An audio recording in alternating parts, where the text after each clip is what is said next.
आप देख रहे हैं खबरों, तबसरों और तज्जियात पर मबनी पाकिस्तान का सबसे मोतबर न्यूज शो दुनिया, कामरान खान के साथ। अस्सलाम वालेकुम, मैं हूं मसूद रजा। नैब तरामीम कलअदम करार देने के खिलाफ केस की आज सुप्रीम कोर्ट में समाअत हुई, जिसमें बानी पीटीआई इमरान खान अडियाला जेल से वीडियो लिंक के जरिए पेश हुए। ताहम परसों 2 घंटे तक बराह रास्त नशर की गई समाअत के बरक्स आज कार्रवाई लाइव नहीं दिखाई गई, लेकिन इमरान खान की एक तस्वीर कोर्ट रूम से जरूर लीक हुई और देखते ही देखते मीडिया पर वायरल हो गई। आज 2.5 घंटे की समाअत के दौरान इमरान खान को बोलने का मौका नहीं मिला। चीफ जस्टिस पाकिस्तान काजी फाइज ईसा की सरबराही में justice Aminuddin, justice Jamal Mandokhail, justice Athar Minallah और जस्टिस हसन अजहर रिजवी पर मुश्तमिल 5 रुकनी बेंच ने समाअत की। हुकूमती वकील मखदूम अली खान ने दलाइल का आगाज करते हुए अदालत को बताया कि इस्लामाबाद हाई कोर्ट में नैब तरामीम का मामला ज़ेर इल्तवा है। इस मौके पर चीफ जस्टिस काजी फाइज ईसा ने कहा कि मखदूम अली खान, आप ऊंची आवाज़ में दलाइल दें ताकि वीडियो लिंक पर मौजूद बानी पीटीआई भी आपको सुन सकें। इसी दौरान वीडियो लिंक पर मौजूद इमरान खान ने करीब मौजूद एहलकार को पास बुलाया और चेहरे पर तेज रोशनी पड़ने की शिकायत की, जिसके बाद लाइट एडजस्ट कर दी गई। ताहम कुछ ही देर बाद कोर्ट रूम से वीडियो लिंक की लीक होने वाली तस्वीर मीडिया पर चलने लगी, जिसमें इमरान खान नीले रंग की शर्ट पहने नजर आ रहे थे।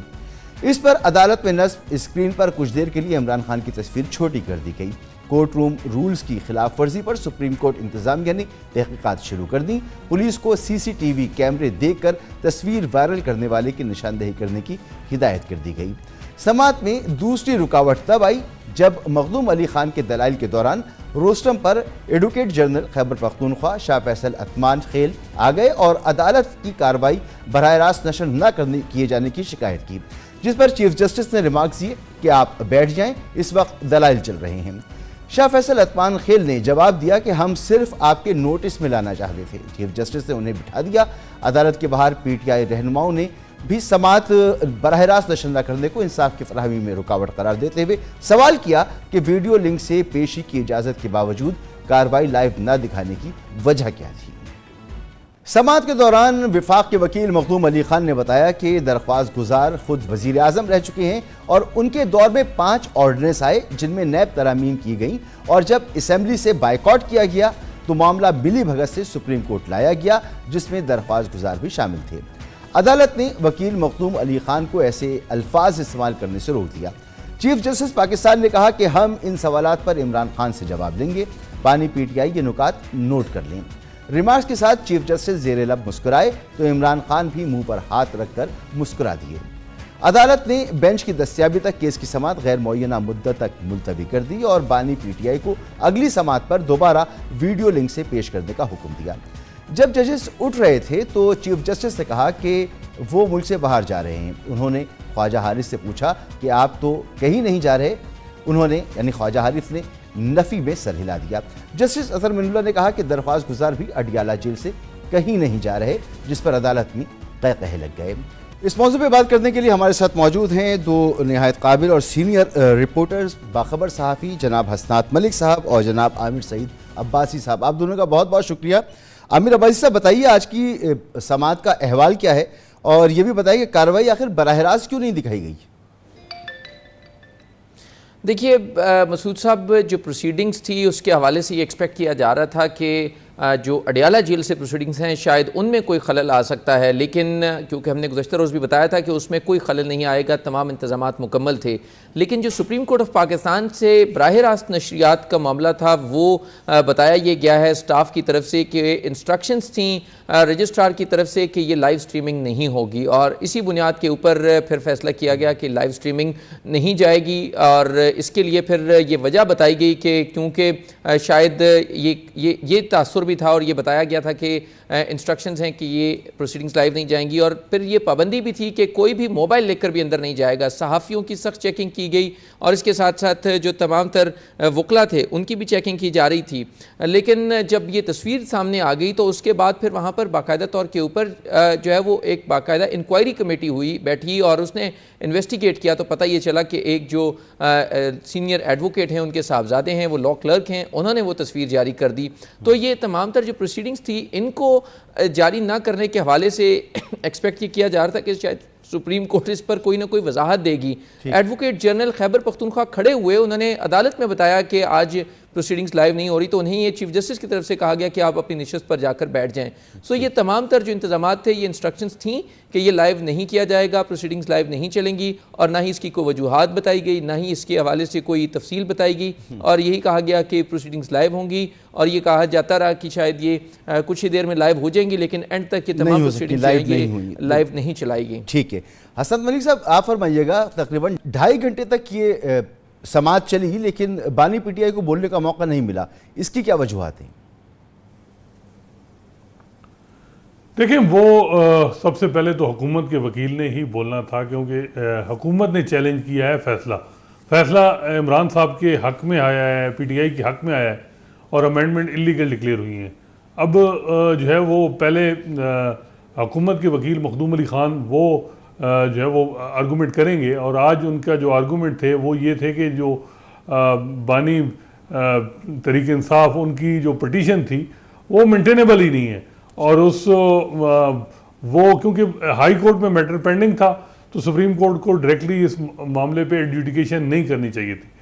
तो इसके अलावा ये भी था कि supreme court practice and procedure act के तहत बेंच नहीं बना, उस वक्त वो जो एक्ट था उसको सस्पेंड कर दिया गया। तो बहस ज़्यादातर जजेस की रही कि क्या एक लेजिस्लेशन को, एक एक्ट को जो है वो इस तरह सस्पेंड किया जा सकता है। तो इस किस्म की चीज़ें रहीं। फिर ये रहा कि जी हाई कोर्ट में मामला जाता, फिर इलेक्शन पंजाब और केपी असम्बली का मामला, कि वो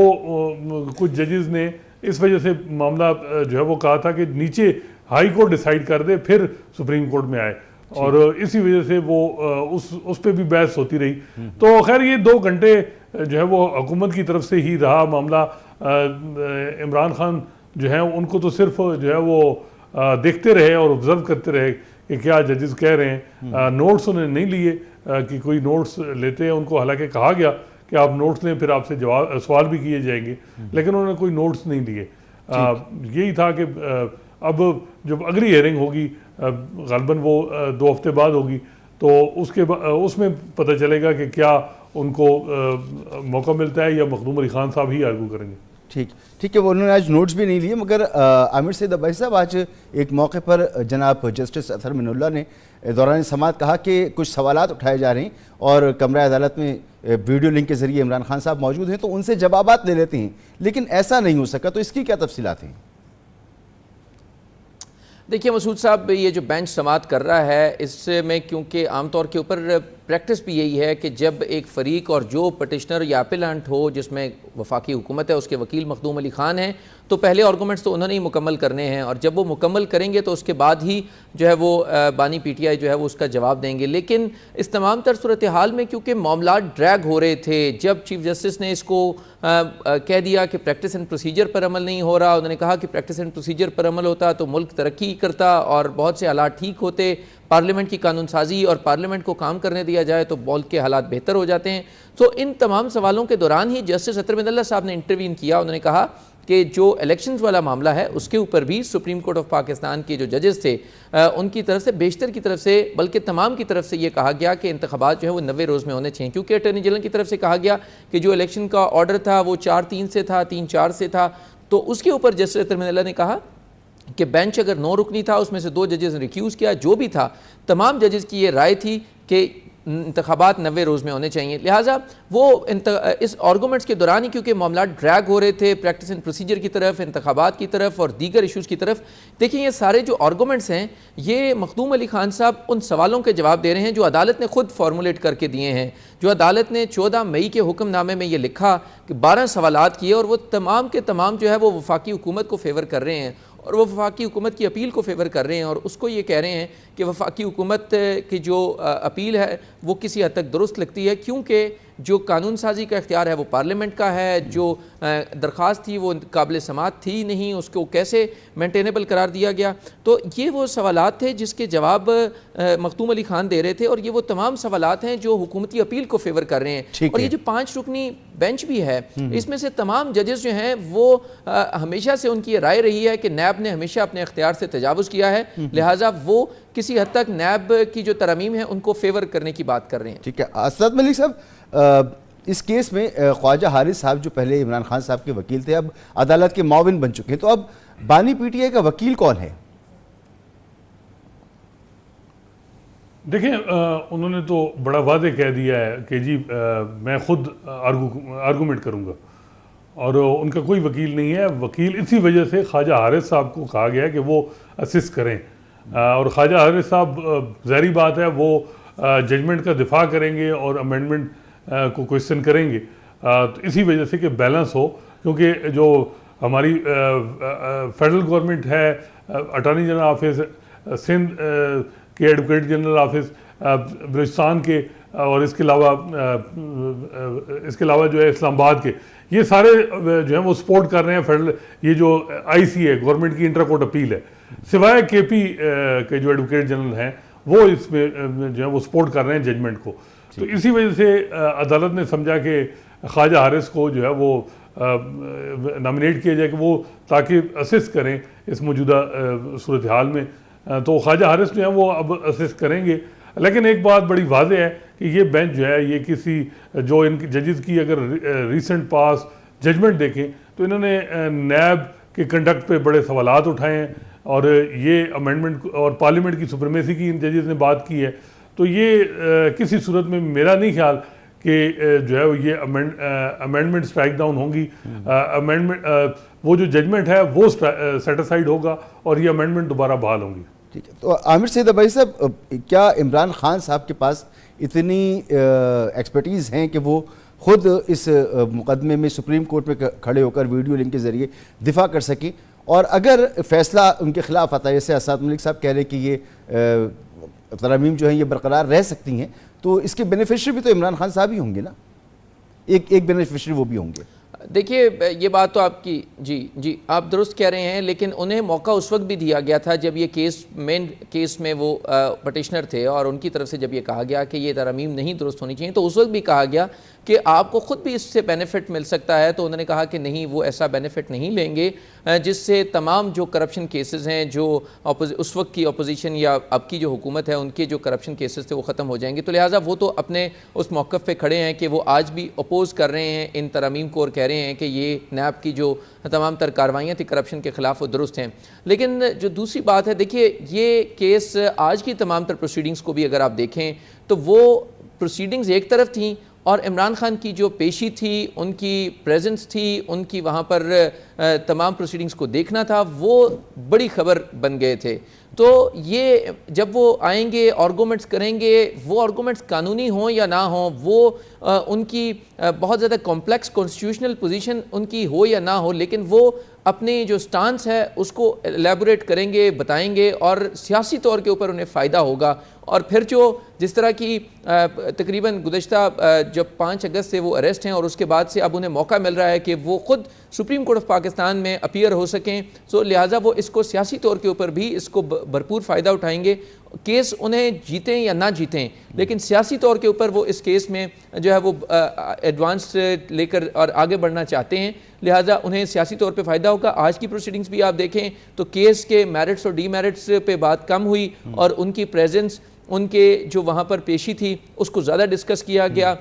नेशनल मीडिया हो, इंटरनेशनल मीडिया हो, डिजिटल मीडिया हो, हर फोरम के ऊपर जो तमाम तर इस केस से ज़्यादा जो इमरान खान की पेशी हाज़री है, इमरान खान का वीडियो लिंक है, इमरान खान की तस्वीर है, इन तमाम एस्पेक्ट्स के ऊपर ज़्यादा बात हुई है। सो जब आर्गूमेंट्स भी होंगे तो उसमें भी उनको सियासी तौर के ऊपर ही ज़्यादा फ़ायदा होगा। तो हसन साहब ये बताएं कि चीफ जस्टिस ऑफ पाकिस्तान ने 2 रुकनी कमेटी बनाई थी कि वो ये फैसला करेगी कि कौन से केसेस हैं जिनकी लाइव स्ट्रीमिंग होगी और कौन से हैं जिनकी लाइव स्ट्रीमिंग नहीं होगी। तो उस हवाले से जो SOPs बने थे वो क्या थे, और आज के मामले पर वो इम्प्लीमेंट होते थे या नहीं?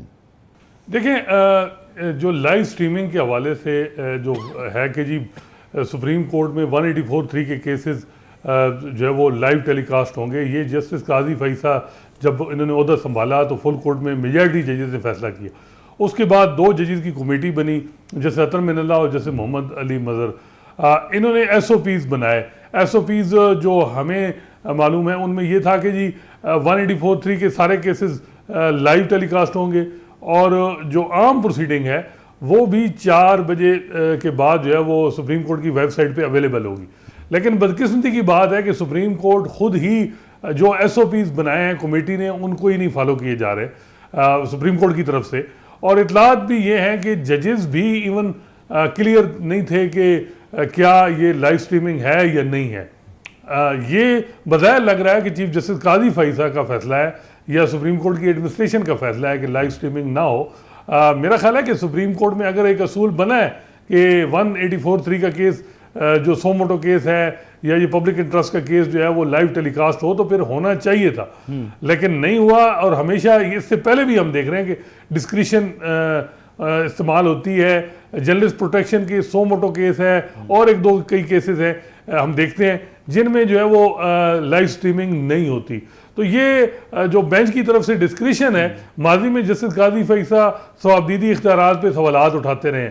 अब या तो कोई चीज़ हो, अगर लाइव स्ट्रीमिंग नहीं है तो उस हवाले से जो बेंच है वो आके कोई वर्बल या जो भी कोई जुडिशल वो एक बात बता देते कि इस वजह से नहीं हो रही। तो ये तजस्सुस है, क्योंकि एक परसेप्शन ये है कि वो लोग या एग्जेक्टिव जो ये समझते हैं कि जो इमरान खान है उनकी तस्वीर ना आए, उनकी ऑडियो ना आए, तो यही अगर जो है वो सोच सुप्रीम कोर्ट में भी है तो फिर क्या होगा। मेरा ख्याल है कि सुप्रीम कोर्ट को थोड़ा सा अगर बुलाया है, राइट ऑफ ऑडियंस दिया है, तो फिर जो है वो लाइव स्ट्रीमिंग इस वजह से कि जी इमरान खान की वजह से बैन करना, इसका कोई जो है वो ऐसा बाजार ये लग रहा है कि जो बयानिया हमारी एग्जेक्टिव ने बनाया हुआ है वही सुप्रीम कोर्ट उसको फॉलो कर रही है। आमिर सईद अबाई साहब, इसी गुफ्तगू को आगे बढ़ाते हैं ना कि राइट ऑफ ऑडियंस तो दिया गया, लेकिन इस मामले पर भी तो जजेस में इत्तेफाक मौजूद नहीं था कि एक ये हकीकत है कि इमरान खान साहब जो हैं वो उनको 31 साल सज़ा हो चुकी है, वो कैदी हैं, और एक कैदी को ये राइट देना, इस पर जजेस में परसों की समाअत में तफरीक मौजूद थी। मसूद साहब, हमने हिस्टोरिकली अगर देखें तो यहाँ पर बहुत से एब्सकॉन्डर्स हैं जिन्हें सज़ाएं होती रही, वो एब्सकॉन्ड करते रहे, उनके इंटरव्यूज़ चलते थे, उनकी तस्वीर चलती थी और उनकी तमाम तर एक्टिविटीज़ चलती थीं। यहाँ पर तो जो एक्यूज़ड हैं, देखें उन्हें एक सज़ा हो गई, उन्होंने वो कैद हो गए, कैद होने के बाद उन्होंने अपील कर दी, उनकी अपीलें ज़ेर समाअत हैं। अब जब तक उनकी अपीलों का फ़ैसला नहीं होता तो उनको बार बार इस बात की सज़ा तो नहीं दी जा सकती कि वो बात नहीं कर सकते या उनकी बात रिपोर्ट नहीं हो सकती, नंबर 1। एंड नंबर 2 कि क्या सुप्रीम कोर्ट ऑफ पाकिस्तान में कोई पॉलिटिकल एक्टिविटी थी? वो एक जनरल केस की समाअत थी, एक आइनी मसले के ऊपर एक पटिशनर को सुप्रीम कोर्ट ऑफ पाकिस्तान ने खुद बुलाया, खुद मौका दिया कि वो आकर उस समाअत में शिरकत कर सकें, और इससे पहले सुप्रीम कोर्ट उन तमाम प्रोसीडिंग्स को लाइव नशर करती रही, ये बताती रही कि शफाफियत है, हर केस की लाइव टेलीकास्टिंग हो रही है, रिपोर्टिंग शायद मीडिया कुछ गलत रिपोर्ट करता है तो अब शफाफियत होगी, हर केस रिपोर्ट होगा, सोशल मीडिया पर लाइव होगा, यूट्यूब के ऊपर। लेकिन फिर हमने देखा कि ये केस भी बिलखुसूस इसकी भी तमाम प्रोसीडिंग्स लाइव चलती रही, लेकिन आज की पेशी पे किसी को नहीं मालूम था कि प्रोसीडिंग्स लाइव होंगी नहीं होंगी, और कुछ लोगों का ये ख्याल था कि शायद चीफ जस्टिस साहब को भी नहीं पता कि प्रोसीडिंग्स लाइव नहीं हो रही। और जब एडवोकेट जनरल खैबर पख्तूनख्वा ने उनको बताया तो ये एक्सपेक्ट किया जा रहा था कि शायद वो ऑर्डर कर देंगे कि इसको फौरी लाइव कर दिया जाए, लेकिन फिर हुआ कि जब उन्होंने उनको कहा कि आप बैठ जाएं, सो इससे ये लगता है कि चीफ जस्टिस ऑफ पाकिस्तान भी इस पूरे मामले के ऊपर ऑन बोर्ड थे और उनकी इजाज़त से ही ये फैसला किया गया कि ये नशियात जो है वो लाइव नहीं होंगी। सो सोशल मीडिया, डिजिटल मीडिया के ऊपर तो कोई रेगुलेशंस भी नहीं हैं, और अगर मेन स्ट्रीम मीडिया के ऊपर तो पैमरा की रेगुलेशंस हैं और पाबंदी अगर है तो सोशल मीडिया के ऊपर नहीं थी। तो कम से कम जिस तरह असनाद साहब कह रहे हैं कि अगर जो एक बयानिया है कि नहीं आ सकती तस्वीर, तो वो फिर सुप्रीम कोर्ट ऑफ पाकिस्तान में भी उसके ऊपर अमल हुआ और वो फिर हमने देखा कि उसकी जो तस्वीर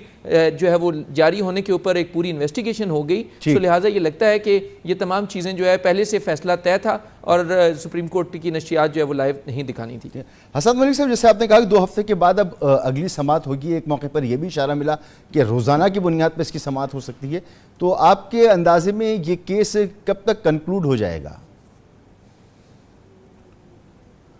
देखिए, केस में 2-3 हियरिंग ही होंगी और केस का फैसला भी सबके सामने है। मैं बिल्कुल इत्तेफाक करता हूँ आमिर अब्बासी साहब से कि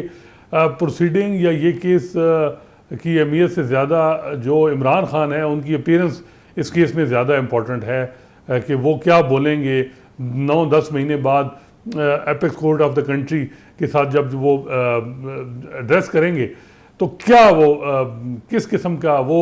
क्या वो 2012 का वही चोर डाकू वाली बात करेंगे या कोई और रिकन्सिलेटरी बात करेंगे, या वो जो मिनॉरिटी व्यू है जैसे मंसूर अली शाह का, जिसमें उन्होंने बड़ा वादे कहा है कि नैब लॉ जो है वो जनरल्स और जजेस पे भी अप्लाई होता है, सर्विंग जजेस पे जनरल्स पे भी होता है, कहीं बाहर नहीं है। तो क्या उसकी इंडोर्समेंट की बात करेंगे? क्योंकि माजी में सिर्फ इमरान खान जो है वो सियासतदानों को ही टारगेट करते रहे हैं, लेकिन अभी जो दुबई लीक्स में आए हैं प्रॉपर्टीज, अगर आप देखें तो सबसे ज़्यादा गवर्नमेंट सर्वेंट लोग जो हैं उन्होंने कैसे प्रॉपर्टीज दुबई में बनाई हैं। ये मामलात हैं। अब देखते हैं कि इमरान खान क्या बात करते हैं। बज़ाहिर ये लग रहा है कि जो है वो अदालत वो जो नैब के हवाले से उनका व्यू बड़ा क्लियर है कि नैब पॉलिटिकल पर्पस के लिए इस्तेमाल होता रहा है, लेकिन जो दूसरे इदारे हैं वो भी रिडंडेंट नहीं होने चाहिए। कहीं ना कहीं तो किसी न किसी ने